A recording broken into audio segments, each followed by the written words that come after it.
So this is another one that came up Cool. that I thought was interesting. Because some stuff popped up I didn't really expect. And it's... So Boston versus Chicago. So our picks, for a recap, we both agreed New York, LA, obviously. We also agreed on Washington, D.C., which I do think is pretty firmly in that third slot. Again, we don't rank them, but there's some level of, like, for example, when you're talking about which one deserves the fourth spot, you already know that New York's there. So it's basically number one or number two, right? So you had Chicago, which I totally understand. I had Boston. And you went with Boston. Yeah. And I honestly thought that most people would just ride with the Chicago and call it a day, and I was shocked at some of the different answers we had here. So we have Kyle, who didn't even consider DC or Boston in his. He thought the first three were... Yeah, I know. Interesting, right? I can kind of see it, though, because DC's a very interesting one. New York and LA, easy, non-negotiable. If anybody doesn't have them, they're wrong. Write it off. Done. DC, though, it was not non-negotiable to me. It's hard to take off, I think, but I could see an argument. So he thought the first three were obvious: New York City, LA, and Chicago. First of all, I'd like to point out the word obvious, because again, obvious does not mean that it's correct. Not that he's saying that. Not picking on him. Just pointing out that, I actually agree with him. Those are the obvious three. I just think the first two are definitely also correct, and the third one is questionable. And I wouldn't say it's wrong. I just think it's questionable. My fourth ended up being Las Vegas. I considered San Francisco for Silicon Valley and the global influence that comes with it. So note here, Silicon Valley is attributed to San Francisco because it's off of the San Francisco Bay, but it's actually in San Jose, which is another city, a major city. So I'm a little conflicted on how much credit to give San Fran for that, but we'll come back to that. Paul, I find it interesting that he says my fourth ended up being Las Vegas. It almost sounds like he didn't have one and went through the list, and then he came to the conclusion that it should be Las Vegas. Yeah, which I think, so I didn't include it here, but me and him ended up going back and forth a little bit on this. So he go check out the comments of this video if you want a little more detail on that. But yeah, I also think that was interesting. Paul, I would have had New York City, LA, Boston, and Las Vegas. So that's now two commenters who agree on New York, LA, and Vegas. And one of them took your Chicago, and one of them took my Boston. Which is interesting, because I would expect, if anything, for people to just, have New York, LA, and then what we think is sort of the third one, DC, and then to disagree and to pick both of our sides. Because I think both of us have a good argument for what we picked. So that wouldn't surprise me, but Vegas is showing up twice now. Then we have David Yoder. Chicago has to be on the Mount Rushmore. You ask anyone to name American cities, and Chicago is easily top three. I agree that it is... I agree with his statement there. I disagree. Very well known. Very recognizable. Yes. I disagree with the implication that is the be-all, end-all, or so significant that it single-handedly makes his point here. He goes on to say Boston may make the top 10, which I think to me that's egregious. It's higher than top 10. If you rank it as low as 6, there's something off. So may make the top 10. You went a little far for me there, David. But the only thing I see going for it is the history, which I sort of addressed in the video. I'll bring back up again. I don't think history is the only thing it has going for it. Also, I don't think history is an only, because we're talking about a country. So I feel like a country's cities, if one is significantly the most significant to the history of the country, I don't think that qualifies as an only. But, getting nitpicky here, yes, I know. even if you go by categories, you'd have to throw it out because obviously New York is the city in the East. So this comes into, I fundamentally disagree. A lot of people like to try to do categories, and I think it's very dangerous because who's to say how do you categorize things? What do you categorize dogs by? Do you categorize them by size? By their type, group, I think they're called, right? There's hunting dogs, there's herding dogs. Like you can infinitely separate things. So who's to say that How about by color? East-West?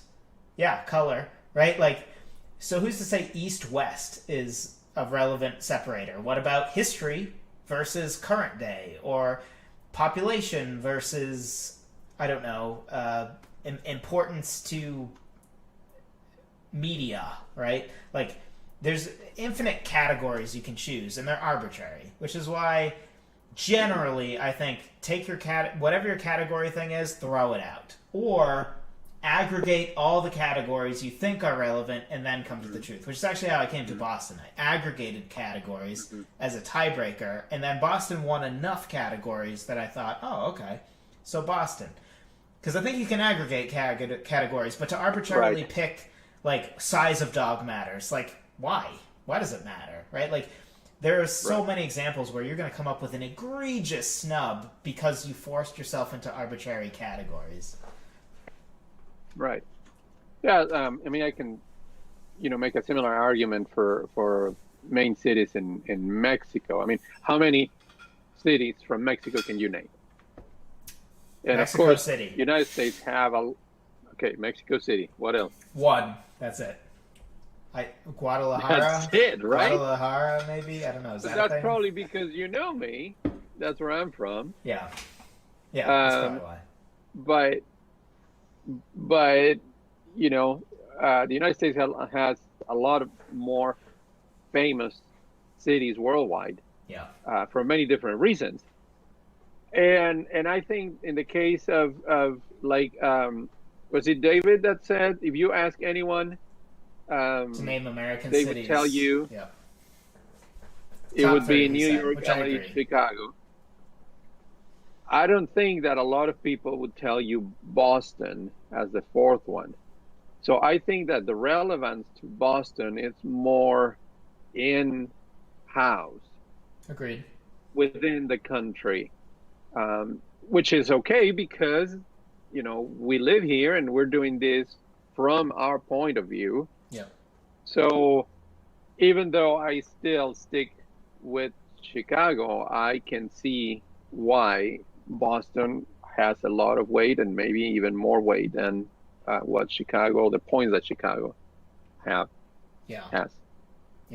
I mean, to the category point, like I could argue that like Chicago, if we insist on doing categories, well, Chicago is just another big city. And in that category, New York and LA have it obliterated, right? If we're going to pick the big city, New York, the relevant to entertainment city, or the like world's player city for like influencing media, Hollywood, so LA, right? History, Boston, right? Like, so one can easily categorize however they want to fit their narrative, which is why I don't like the categorization thing. So again, to reiterate, I completely agree that if you ask a foreigner, name U.S. cities, I think almost universally it goes New York, L.A., maybe they reverse those two. Maybe if they're from, Asia, for example, they would say L.A. first, because to them it's more relevant LA first. Directionally, right? Because if they were to come to America, they're more likely to come to that side of the country because it's closer. That's funny because I makes do sense. think that European people would say, and that's just my own perception, but I think that they would, if you ask a European person, they would start with New York. Oh yeah, for sure. And I think New York overall would win that. Maybe not because Asian countries I think have a much higher population, so that might not be true. But generally speaking, New York I think is number one. Number two has to be L.A. And then number three would be Chicago for name recognition. My issue is I think that's it's kind of like population. So the other thing that got mentioned, I guess it wasn't in this comment, but somebody else mentioned population, I think, or implied population. And I think population, throw it out the window, because Houston is number 4 for population, and nobody in their right mind has Houston in the top 20 when it comes to Mount Rushmore. So it's kind of like the whole my Super Bowl argument, yes, to bring it back to that. You can't say Super Bowls make a great quarterback if you don't follow it all the way down. So Dan Marino with 0, he's like the 50th best quarterback at best, I guess, because he doesn't have a Super Bowl. And Terry Bradshaw is tied for number 2, so I guess he's in your top 3 quarterbacks. But no self-respecting person would agree with either of those things, right? Dan Marino has to be top 10, and did I say Teddy again? Terry Bradshaw. I don't know why I keep doing that. Yeah. Terry Bradshaw. And no, I don't have somebody in my ear to correct me. I just am paranoid now because I'm told in the video I made that mistake, which is horrifying to me because I'm so into the NFL. Terry. It's a horrible, horrible mistake for me to make. Sorry, Terry, not that you're listening. But anyway, nobody has him, top 20 is generous for him. So anyway, similarly, I feel that way about population. It clearly doesn't matter after 3, so why does it matter before? And I would argue it doesn't. Population doesn't matter. So I guess the real thing to dive into here is because we mostly talked the Boston versus Chicago already. So the interesting thing is Vegas and San Fran. I actually think San Fran has a good argument for that slot. I would be okay with Boston, Chicago, or San Fran. I'm actually at the point that I would take San Fran over Chicago probably, just because again I think Chicago has nothing but population, big name. There's no Hollywood. New York is like the center of the world. Boston has, history upon history, has the best universities in the world. Last year they ranked MIT number 1 and Harvard number 2, both in Boston. Best medical stuff in the world, Boston. There's a lot. Boston does a lot more than just history. And Chicago, whenever I look it up, all they talk about is the art museums.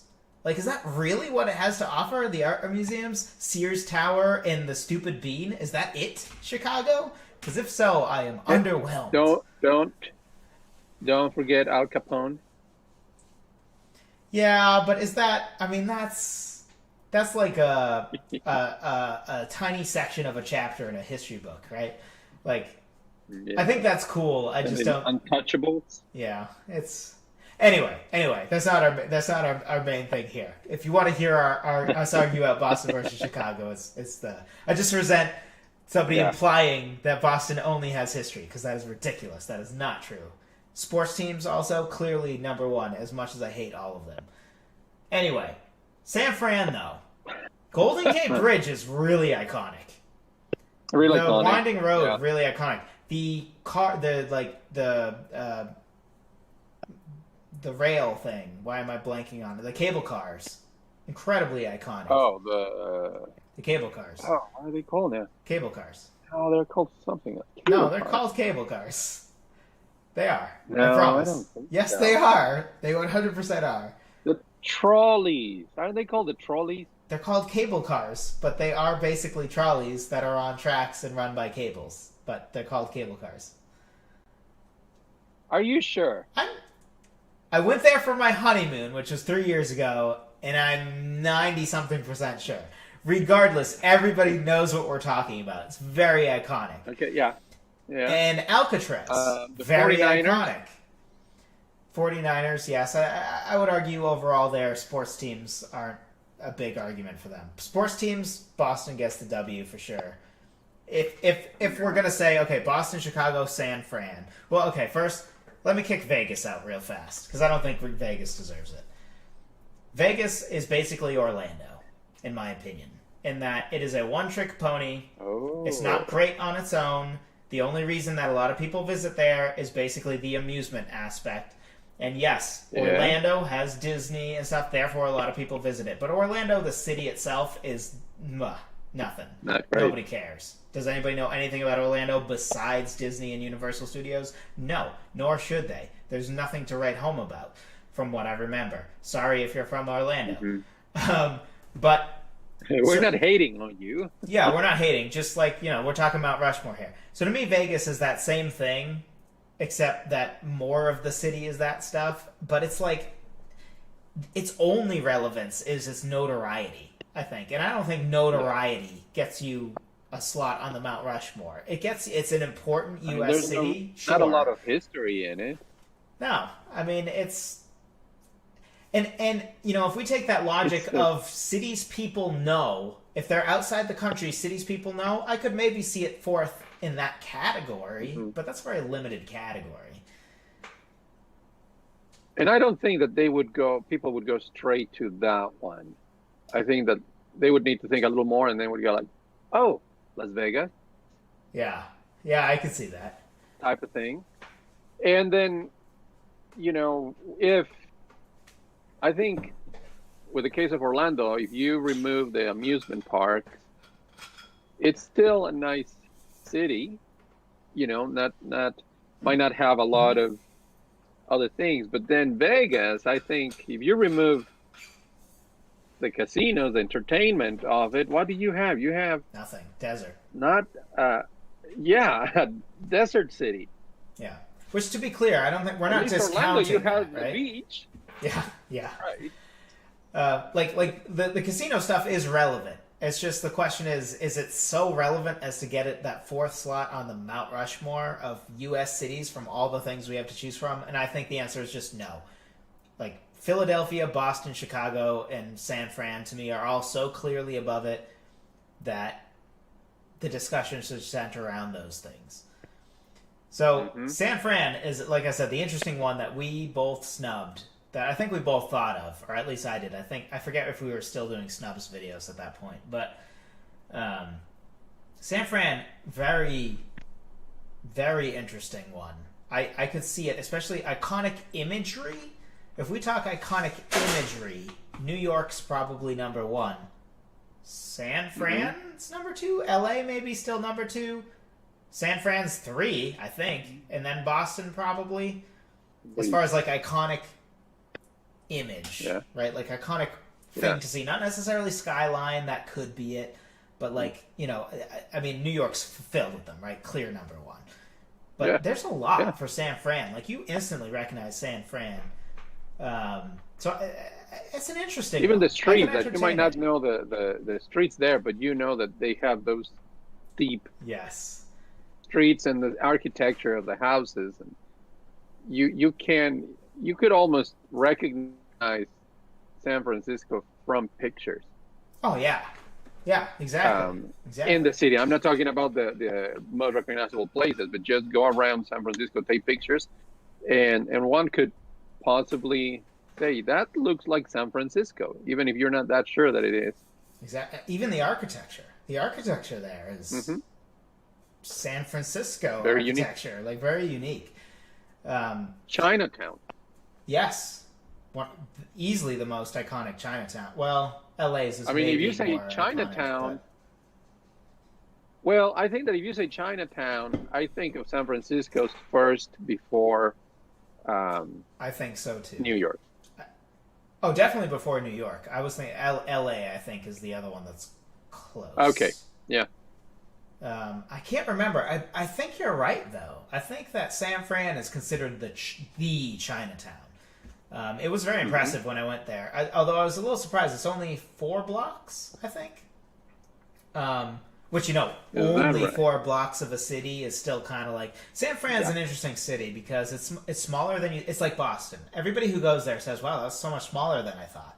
Right? And a part of it, right, is if it's old enough, you know, all this stuff that was happening in Boston, you think modern-day populace Paul Revere. But that's not how Boston was back when Paul Revere was doing his thing.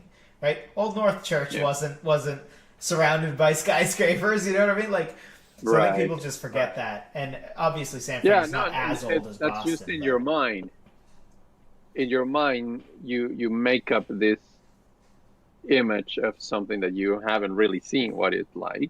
Yes. So, of course, you're going to be surprised when it's not exactly as big as you thought. Yeah, like for me, Houston, I assume Houston looks massive. But my picture of Houston is like Columbus.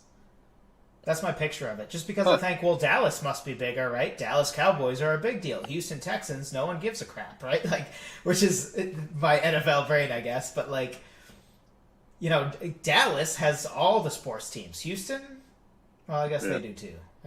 But Houston just seems, I don't know why. Dallas seems like Texas to me, and Houston seems like, but it's bigger. I've been to both of the cities, and I still think that Dallas is bigger. That's hilarious. Yeah, that's funny because, and then part of it also was my experience with my first experience with Dallas. It was driving back from Mexico to Columbus, and we went through Dallas, and it was just this thing that I have never experienced. Just driving the highway. And all of a sudden, you see the city just rising and rising and rising as you approach it. And it's just the skyline and the skyscrapers and the whole city. And you're like, man, this is so big. And Houston, I flew in. So I pretty much got immersed in the city before seeing it from the outside. Interesting. So again, in my mind, one is bigger than the other, even though I don't have any other than my experience with each. It's fascinating to me how, in general, perception can be so off from reality based on the situation one was in.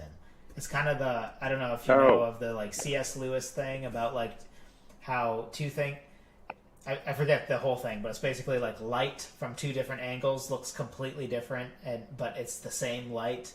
And it's how like two different perspectives or two things can be true at the same time, while from different perspectives they look like they can't be true at the same time. I think that was the point. Sorry if I'm messing that up for anyone out there that's like, no, that's not what it meant. But well, you know, Collar. I was watching a video by Zach King. I don't know if you know who Zach King is. I do not. He's an old YouTuber. And he's great. He does magic tricks, but he's a digital artist or a digital magician. He flat out tells you, I use camera special effects to do my tricks. Yeah. Which I just think is great, because for the longest time magicians have been trying to avoid, and in their specials, their disclosure, all of these tricks have no camera tricks. This guy says, I use camera tricks. So but anyway, he had one that it's all in color and perception of color, exactly what you're talking about. And it's just fascinating how he has this big mural with, it's like a sunset with two seagulls, and one is higher than the other one. And they both are different colors. And then he has a third one that, because of the way it's printed, when he puts it up high by the one, it looks the same color as the one on top. But when he puts it down, even though it's the same one, it matches the exact color of the one below, which is a darker shade. And cool. He goes on and on. It's just great. Go check it out if you can. Those internet pictures, right? The ones that are like, some people see it as, you know, the dress, right? Like the blue and gold. The blue dress or the golden dress. Whatever it is. Like that, right? Like so many times my wife will be like, what color do you see? And I'll say something like, just totally like, that's what I see. And she's like, really? Right. And it's like, oh, that's it came out strong there. Like, I didn't realize how wrong I was. Right. Then you yourself can come back later to the same picture, and then you remember seeing it a different color, but now you don't.